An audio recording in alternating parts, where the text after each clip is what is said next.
Ini adalah sebuah kisah nyata tentang seorang nenek asal Inggris yang memeluk Islam dengan cara yang paling unik.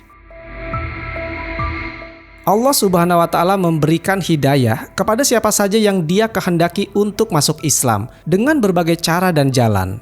Ada yang mendapatkan hidayah dari cara yang biasa, ada pula yang mendapatkannya dengan cara yang luar biasa, termasuk dengan kisah si nenek kali ini.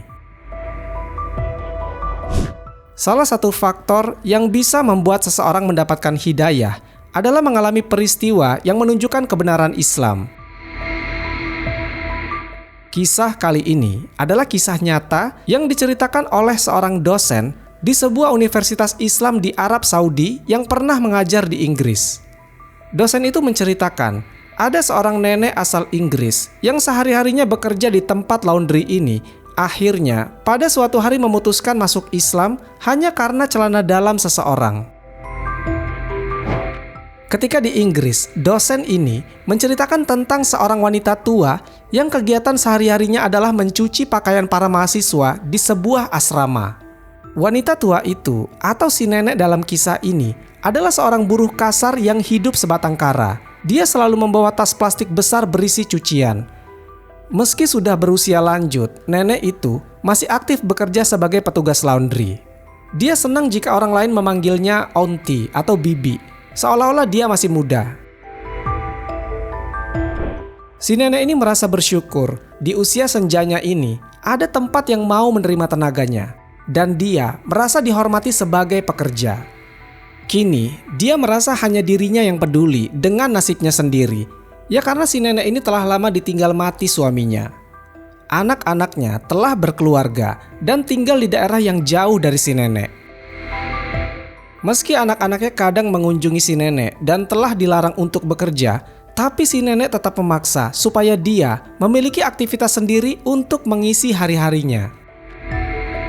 Selain mendapatkan penghasilan tambahan, saya rasa lebih baik sibuk bekerja daripada hanya bermalas-malasan di panti jompo, kata si nenek dengan nada sedih.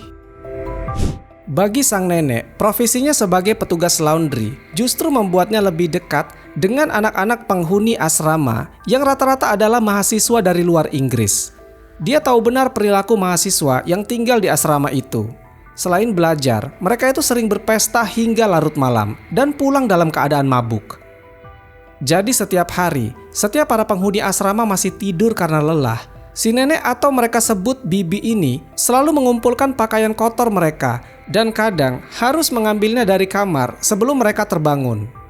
Bibi itu kemudian menyortir pakaian kotor itu dengan teliti berdasarkan jenis, bahan, ukuran, dan warna. Dia juga memisahkan pakaian dalam dari pakaian lainnya. Dia tetap berdedikasi tinggi dalam pekerjaan rutinnya meski usianya sudah senja. Waktu terus berjalan, sementara bibi itu tak pernah menyerah dalam menghadapi dunia kotorannya. Suatu hari, asramanya mendapatkan penghuni baru, yaitu beberapa mahasiswa muslim dari Timur Tengah yang mendapat beasiswa dari negaranya. Mereka telah mendaftar untuk menghuni salah satu kamar di asrama tempat bibi itu bekerja setiap hari. Bibi itu sangat menguasai pekerjaannya, bahkan dia bisa mengenali pakaian siapa saja yang sedang dia cuci, termasuk pakaian si A dan si B. Tidak terkecuali pakaian kotor milik mahasiswa dari Timur Tengah tadi. Namun saat dia menyortir pakaian dalam, dia merasa ada sesuatu yang tak biasa. Dibandingkan dengan pakaian lain yang dia cuci, hanya pakaian muslim Arab saja yang terlihat bersih, wangi, rapi, dan hanya ada sedikit sekali noda. Hal ini membuat bibi itu menjadi penasaran dengan kehidupan mahasiswa dari Timur Tengah itu. Setiap kali dia mencuci pakaian dalam milik dua orang mahasiswa itu, dia merasa ada sesuatu yang berbeda. Tidak seperti pakaian dalam milik mahasiswa yang lain, yang sering berbau keringat, urin, atau bau tak sedap lainnya. Pakaian dalam mereka selalu terasa bersih dan tidak berbau. Si bibi tidak tahu apa rahasia di balik kebersihan mereka. Apakah mahasiswa muslim ini menggunakan sabun khusus atau menggunakan parfum tertentu? Rasa penasaran itu akhirnya membuatnya memutuskan untuk menanyakannya langsung kepada mahasiswa muslim tersebut. Si bibi atau si nenek ini suatu hari pergi mendatangi kamar asrama mahasiswa muslim itu. Si bibi bertanya dengan sopan. Dia bilang, "Mohon maaf, Saya ingin tahu kenapa pakaian dalam kalian selalu bersih dan tidak berbau. Apakah kalian punya cara khusus untuk menjaga kebersihan kalian, seperti parfum misalnya?" Dua orang mahasiswa itu tersenyum dan menjawab dengan ramah, "Kami tidak punya cara khusus. Kami ini hanya melakukan istinja setiap kali kami buang air kecil," kata mereka. Istinja. Si bibi pencuci baju itu belum pernah mendengar istilah itu sebelumnya. Dia bertanya lagi dengan rasa ingin tahu, "Maaf, apa itu istinja? Apakah itu diajarkan dalam agama kalian?" Dua orang mahasiswa muslim itu mengangguk dan menjawab, "Iya, istinja adalah bagian dari ajaran agama kami." Si bibi masih merasa bingung dan penasaran dengan istilah istinja itu. Dia tidak puas dengan jawaban sesingkat itu. Si bibi ingin tahu lebih banyak tentang istinja dan agama Islam. Dia berpikir, siapa kira-kira orang yang bisa memberikan penjelasan yang lebih jelas dan mendalam tentang hal itu? Dia teringat kalau di kota ini ada seorang tokoh muslim yang terkenal, yaitu Dr. Soleh. Dr. Soleh ini adalah seorang dosen yang mengajar di kampus itu. Dia juga dikenal sebagai orang yang ramah dan bijaksana. Si bibi memutuskan untuk datang menemui Dr. Soleh di rumahnya.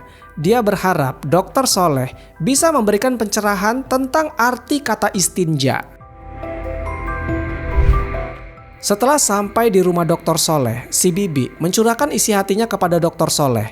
Dia bercerita tentang keanehannya yang dia temukan saat mencuci pakaian dalam milik dua orang mahasiswa muslim itu.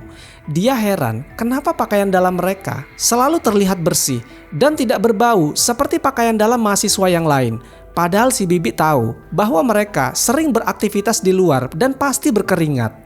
Dia juga bingung tentang istilah istinja yang mereka sebutkan sebagai cara mereka dalam menjaga kebersihan.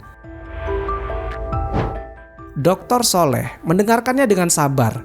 Dia kemudian menjelaskan dengan bahasa yang mudah dimengerti mengenai arti tentang istinja dan agama Islam.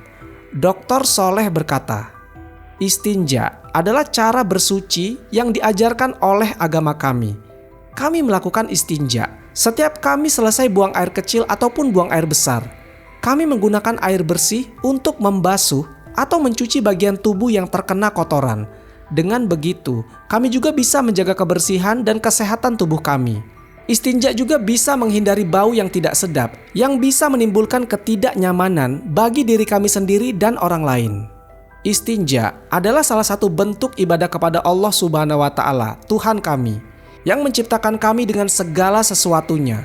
Allah Subhanahu wa Ta'ala menyukai orang-orang yang bersih dan menjauhi orang-orang yang kotor." Si bibi tercengang mendengar penjelasan Dr. Soleh. Dia merasa kagum dengan agama Islam yang sangat memperhatikan masalah kebersihan. Dia juga merasa malu dengan dirinya sendiri yang selama ini tidak begitu peduli dengan kebersihan pakaian dalamnya.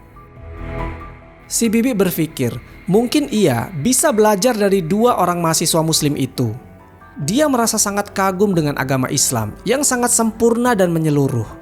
Dia juga berpikir, jika untuk hal yang sepele seperti kebersihan pakaian dalam saja, Islam memberikan petunjuk yang jelas dan mudah, apalagi untuk hal-hal yang lebih penting dan besar. Dia merasa bahwa Islam adalah agama yang sesuai dengan fitrah manusia dan akal sehat. Dia tidak mau menunda-nunda lagi. Dia ingin segera menjadi bagian dari agama yang mulia ini. Dia pun mengucapkan dua kalimat syahadat yang menjadi pintu masuk ke dalam agama Islam. Dia bersyukur kepada Allah Subhanahu wa Ta'ala yang telah memberikan hidayah kepada dirinya melalui pakaian dalam. Masya Allah. Dan itulah kisah nyata tentang nenek asal Inggris yang masuk Islam karena pakaian dalam pria. Semoga kita bisa mengambil hikmahnya dan semoga terhibur. Wallahu a'lam bishawab. Semoga kisah ini bermanfaat. Lebih dan kurangnya mohon dimaafkan. Yang benar datangnya dari Allah Subhanahu wa Ta'ala. Khilaf atau keliru itu datangnya dari saya pribadi sebagai manusia biasa. Sampai ketemu di kisah-kisah seru yang penuh makna selanjutnya. Saya akhiri. Wassalamualaikum warahmatullahi wabarakatuh.